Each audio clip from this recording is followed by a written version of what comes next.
Misalnya kasus ijazah Pak Jokowi yang sekarang ini, saya ikut bicara sebentar kemarin. Saya tidak peduli apakah ijazah Pak Jokowi itu asli atau tidak. Saya tidak peduli karena itu tidak akan ada akibatnya terhadap proses ketatanegaraan kita. Dalam arti begini, taruhlah misalnya betul tuh ijazah Pak Jokowi palsu misalnya. Lalu ada yang mengatakan gini, kalau betul ijazah Pak Jokowi palsu, maka seluruh keputusan-keputusannya selama menjadi presiden itu batal, tidak sah. Saya bilang enggak lah. Apa hubungannya? Itu kan hukum tata negara. Kalau pidana iya, pidananya bisa. Kalau terjadi pemalsuan, itu karena kebohongan publik karena pemalsuan, itu bisa. Tapi pidana itu tidak menyangkut ketatanegaraan ke orangnya. Kalau ketatanegaraan misalnya pengadilan memutuskan hari ini, presiden kemarin ijazahnya palsu, maka semua keputusan ijazah bubar negara ini. Undang-undang pemilu, dia yang buat, pemilunya udah selesai. Yang tanda tangan tuh presiden. Apa tidak sah? Yang mengangkat hakim-hakim tuh tanda tangannya presiden, hakim MK. Apa putusannya batal semua? Pengangkatan menteri, lebih diangkat oleh presiden dasar. Apa batal semua itu? Kebijakan perjanjian internasional dan sebagainya? Enggak. Enggak bakal tidak sah. Karena apa?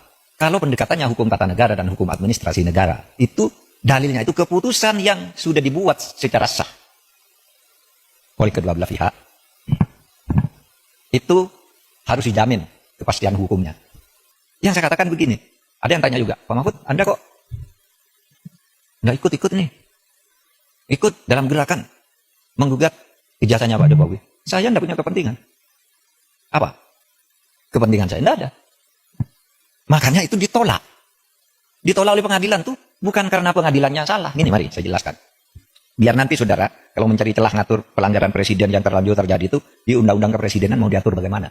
Saya dengar paper yang masuk sudah banyak. Bukan nanti dipilih. Betul. Ya begini, yang gugat ijazahnya Jokowi ini pertama masuk ke gugatan peradilan perdata. Lalu saudara, keabsahan ijazah kok digugat ke pengadilan perdata, pengadilan bilang bukan wewenang saya. Jadi benar, pengadilan itu bilang, NO, saya tidak dapat menerima ini karena bukan wewenang. Tugas pengadilan itu bukan mencabut ijazah. Terus siapa dong?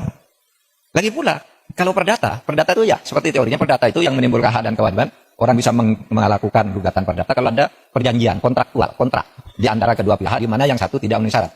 Loh, kapan Pak Jokowi melakukan kontrak dengan orang yang menggugat itu? Mewakili siapa dia? Iya kan? Pengadilan begitu, saya tidak membela Pak Jokowi, tidak juga membela pengadilan. Benar ya, justru kalau dia memutus salah. Pengadilan negeri itu. Terus kemana dong?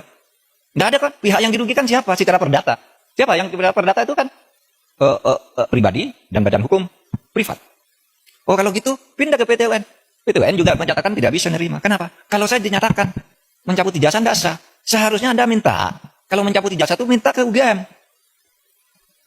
Karena UGM yang menerbitkan, masa PT UN. Dan lagi pula apa rugimu secara ketatanegaraan, ketatausahaan negaraan. Pencabutan itu minta ke UGM, kamu UGM yang mengeluarkan. Kok saya disuruh menyatakan tidak sah? Kalau Kalimantan suruh nyatakan tidak, pasti NU dong. Kalau mungkin minta agar pengadilan memerintahkan UGM untuk mencabut gitu, itu jadi perkara, pihaknya jadi UGM. Maka saya bilang, wah UGM tidak usah melibatkan diri lah, apa buang-buang waktu begitu. Dan orang tidak berwenang juga. Lembaga hukum perdata privat, kelompok orang, datang ke UGM, memaksa saya minta lihat ijazahnya Pak Jokowi, tidak bisa. Teman-teman, namanya dicatut Yusril tegas bantah pernyataan status keaslian ijazah Jokowi. Dan kita nanti akan melihat bagaimana pernyataan Yusril ini, bagaimana dengan kasus ijazah Pak Jokowi, teman-teman. Ya memang ya kasus ijazah Pak Jokowi adalah kasus yang sangat-sangat lama sekali ya untuk diselesaikan, teman-teman. Ya berlangsung bertahun-tahun. Dan juga kalau kita lihat dari pihak Roy Suryo, teman-teman, maka tidak ada ya capeknya untuk menelusuri ijazah Pak Jokowi. Bahkan setiap hari mereka menemukan hal-hal yang baru sehingga itu akan menggiring masyarakat untuk tetap mengikuti bagaimana dengan ijazah Pak Jokowi ini.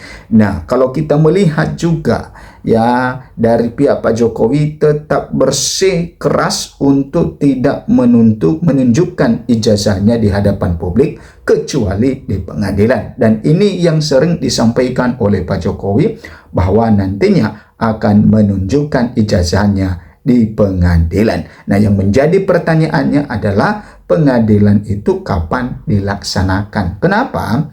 Karena Rosyuro CS sudah jadi tersangka hanya saja ya beberapa waktu yang lalu, beberapa bulan yang lalu, hanya saja ya mereka masih belum ditahan, ya hanya mereka melakukan wajib lapor saja, sehingga ya untuk bisa melakukan penelitian terus-menerus ya terhadap ijazah Pak Jokowi ini mereka masih bebas, dan ini menimbulkan perpecahan di tengah-tengah masyarakat. Ada yang pro dengan Rosyuro, ada juga yang kontras. Sama juga ada yang pro dengan Pak Jokowi, ada juga yang kontras. Artinya bahwa ya kedua kubu ini memiliki pendukung masing-masing, baik itu Rosyuro ya dan juga Pak Jokowi. Rosyuro ya menyampaikan bahwa sering sekali menyampaikan 99% ijazah Pak Jokowi seperti ini, dan ada kelompok ya tersebut yang percaya dan penasaran apa yang disampaikan oleh Rosyuro. Ya mungkin dulunya masyarakat acuh tak acuh, ya masyarakat tidak terlalu menghiraukan pernyataan-pernyataan dari Rosyuro, tetapi oleh karena kasus ini sangat lama sekali, maka lama-lama dia mengikuti ya perkembangan kasus ini, dan tentu semakin penasaran akan ijazah yang dipermasalahkan ini. Nah, jadi bisa saja dulunya dia tidak mau ikutan untuk melihat perkembangan ijazah ini, tapi lama-kelamaan oleh karena ijazah ini sangat lama membuat dirinya penasaran sebenarnya apa di balik kasus ini. Nah, sama juga dengan kubu dari Pak Jokowi, ya mereka juga memiliki pendukung dan juga percaya bahwa ijazah Pak Jokowi itu adalah ijazah yang asli. Nah, yang menentukan ini nantinya adalah tentu di pengadilan. Nah, kita sudah tahu tadi mengenai penjelasan dari Pak Mahfud MD ya ketika dibawa ke pengadilan. Memang agak rumit sekali ke teman-teman karena Pak Jokowi ini adalah seorang presiden. Nah, dari kubu Rosyuro mengatakan bahwa ya justru karena dia sudah pernah menjabat sebagai presiden pejabat di Republik ini, maka tentu ya transparansi itu yang perlu dijunjung tinggi ya, sehingga ketika ada warga negara yang meminta supaya ya ijazah para pejabat publik itu bisa transparan, maka harus transparan, harus ditunjukkan. Tetapi dari kubu Pak Jokowi mengatakan bahwa ya dengan tuduhan-tuduhan dugaan ijazah palsu, maka Pak Jokowi sering sekali mengatakan ya bahwa siapa yang menuduh itu yang membuktikan. Nah, jadi kedua kubu ini kita tidak tahu bagaimana permainan dalam hal ini, apakah nantinya akan masuk ya dalam perpolitikan, apakah sampai nantinya di tahun 2029 ya kasus ini tetap terjaga aman dan tetap eksis di tengah-tengah masyarakat. Bahkan program-program pemerintah pun yang merupakan program yang utama ya untuk segera bagusnya untuk dibicarakan, untuk dibahas, tetapi ya kalah dengan isu ijazah ini, teman-teman. Nah, tentu ya masyarakat tetap ya mengikuti perkembangan ini, tentu pasti nantinya akan ada akhirnya ya, karena segala sesuatu yang ada di muka bumi ini pasti akan berakhir pada waktunya. Nah, berakhir itu kapan kita tidak tahu, dan berakhir itu seperti apa nantinya ya kita tidak tahu. Apakah berakhir nantinya ya setelah Rosyuro masuk dalam penjara karena sudah jadi tersangka, atau memang berakhir nantinya dengan ya proses damai ya dengan seperti yang dijalani oleh Rismond Hasiholaun Sianipar ya beberapa teman mereka yang lain juga, bahwa dulunya gembar-gembor tegas menjadi garda terdepan dalam mengungkap ijazah Pak Jokowi, tetapi pada akhirnya meminta maaf juga dengan Pak Jokowi dan mereka berdamai, dan akhirnya surat SP3 pencabutan tersangka itu ya itu dikeluarkan sehingga Rismond Hasyahulunsyaniper tidak lagi menjadi tersangka dalam kasus ijazah Pak Jokowi. Nah, yang menjadi pertanyaannya adalah apakah itu nantinya yang terjadi terhadap Rosyuro CS itu? Ya, bisa saja terjadi hal itu dan bisa saja tidak. Artinya ya ujung-ujungnya damai. Oke.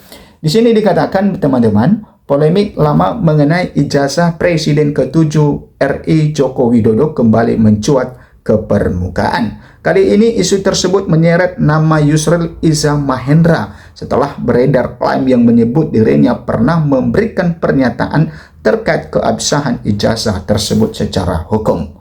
Ya, kemudian menanggapi hal itu, Yusril dengan tegas membantah informasi yang beredar luas di media sosial.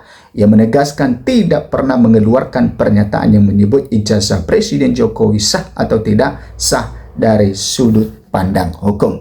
Nah, ternyata teman-teman ada isu yang menduga bahwa Yusril Iza Mahendra ini ya pernah diduga pernah mengeluarkan satu pernyataan terkait keabsahan ijazah Pak Jokowi secara hukum, dan ternyata Yusril Mahendra yang menyatakan secara tegas bahwa dia tidak pernah menyampaikan pernyataan itu ijazah Presiden Joko Widodo sah atau tidak secara atau dari sudut pandang hukum. Dia membantah pernah menyatakan hal tersebut. Nah, tentu rekam jejak yang akan dilihat tentu ada videonya kalau ada, dan tentu tidak ada videonya juga kalau tidak pernah.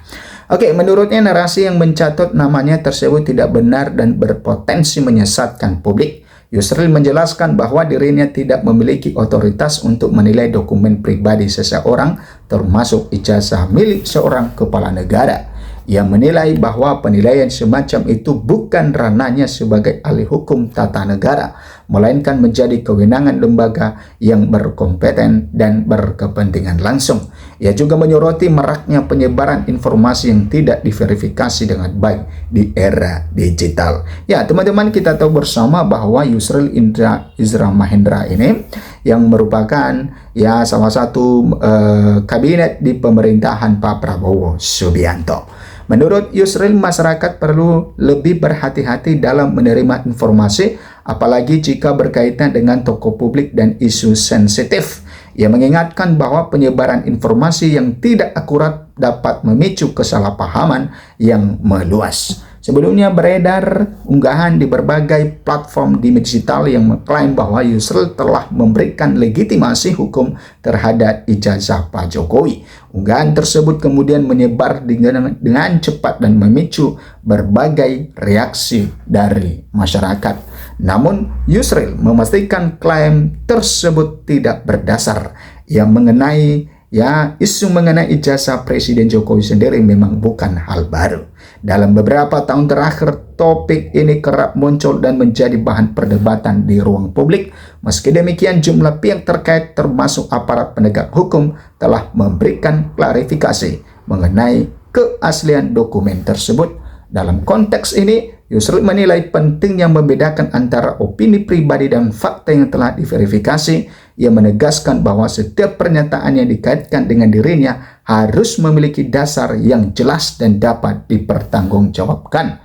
Sebagai contoh, sebagai tokoh yang memiliki latar belakang kuat di bidang hukum, Yusril dikenal luas pernah menduduki berbagai posisi penting di pemerintahan. Pandangannya kerap menjadi rujukan dalam isu-isu konstitusi dan hukum negara. Nah, teman-teman, itu yang bantahan yang disampaikan oleh Yusril Iza Mahendra, bahwa katanya tidak pernah menyatakan pernyataan mengenai keabsahan ijazah Pak Jokowi menurut pandangan hukum, karena itu katanya bukan ranahnya. Berikan komentar Anda, sampai jumpa di video berikutnya.